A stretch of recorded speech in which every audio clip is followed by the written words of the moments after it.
Dan semua biaya-biaya yang ditimbulkan oleh TP3K ditanggung oleh perusahaan. Ini kita bisa lihat bagaimana perusahaan dengan kapitalnya masuk ke dalam sistem, membiayai satu proses-proses pengambilan lahan, tata kelola hutan itu yang harus dilakukan. Saksikanlah wawancara kita dengan Martua Sirait.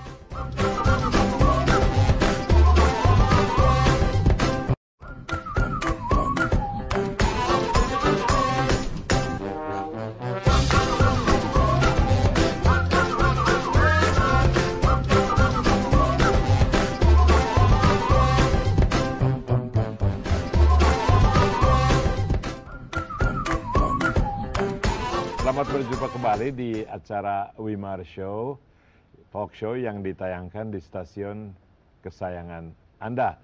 Mudah-mudahan saya juga kesayangan Anda juga ya. Wah, itu pesan sponsor. Tamu kita adalah Bapak Martua Sirait yang adalah anggota presidium dari Dewan Kehutanan Nasional. Mengapa perlu ada dewan itu, Pak? Mungkin sedikit cerita dulu Dewan Kehutanan Nasional ini. Please.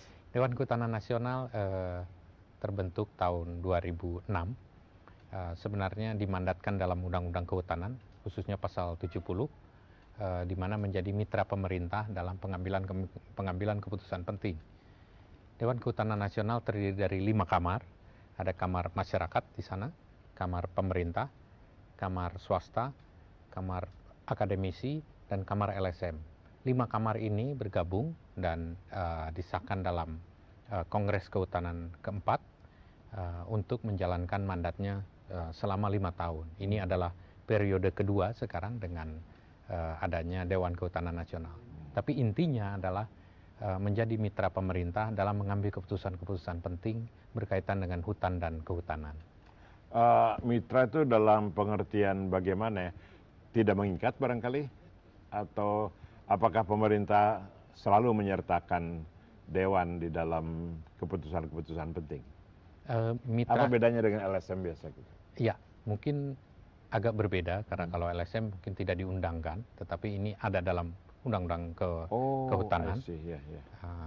Tetapi hubungannya tentu tarik ulur, tidak selalu harmonis, tidak selalu juga sejalan, tetapi Dewan Kehutanan selalu mencoba menangkap aspirasi-aspirasi yang ada, baik dari dunia lapangan, dunia akademisi, juga dunia swasta yang menjadi anggotanya untuk masuk dan memberikan pandangan-pandangannya, diminta maupun tidak diminta oleh Kementerian Kehutanan.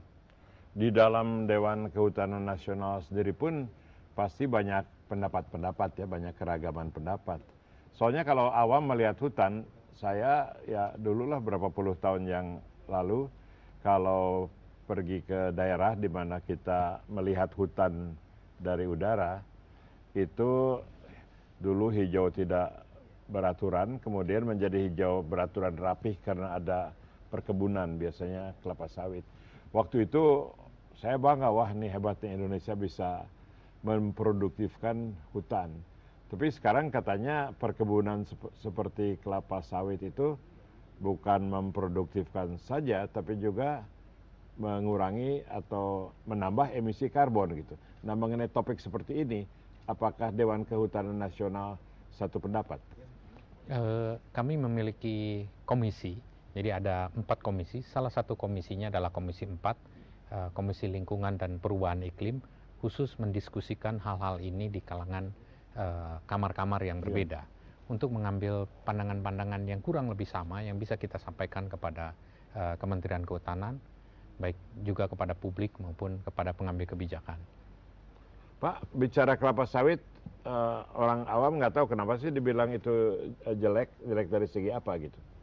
Ya, mungkin ada 2 hal yang penting di sini. Pertama, secara biofisik, kita tahu perkebunan kelapa sawit banyak sekali dilakukan melalui konversi lahan. Dan lahan yang dikonversi banyak sekali adalah kawasan hutan, bahkan lahan gambut. Ini memproduksi emisi yang besar sekali, terutama gambut, dan meningkatkan emisi karbon. Jadi poinnya bahwa kelapa sawit menggantikan hutan yang kita perlukan. Ya, kalau dia tanamnya bukan di daerah bekas hutan gitu, nggak apa-apa gitu. Ada perhitungan-perhitungan itu yang menghitung bahwa jika kelapa sawit dibuka dari lahan dengan emisi karbon yang lebih tinggi daripada kelapa sawit satu rotasi, iya. akan defisit. Berarti kita menciptakan emisi karbon kembali. Seperti kita tahu, kebanyakan kebun sawit itu dibuka dari lahan-lahan yang masih di atas daripada emisi rata-rata daripada kebun kelapa sawit. Ya, tolong ukurnya emisi karbon ya. Kalau tadinya emisi karbon segini, terus diganti kelapa sawit menjadi turun, itu oke. Tapi kalau menjadi naik, itu tidak oke. Iya. Dan kenyataannya sekarang lebih banyak merugikan dari emisi karbon ya. Kalau kita bandingkan, hutan alam itu angkanya itu mencapai 80 ke atas, 80 Satuannya apa itu? ton per hektar. Oke, ton per hektar. Itu metrik ton per hektar. Dan itu kemampuan serapannya adalah 80. Sementara kalau kebun karet campur yang biasa dikelola oleh masyarakat itu sekitar 60. Tapi kalau kebun kelapa sawit itu hanya 40. Oke, kemampuan. Kita akan break dulu sebentar, melanjutkan pembicaraan mengenai hutan, kelapa sawit, keragaman hayati.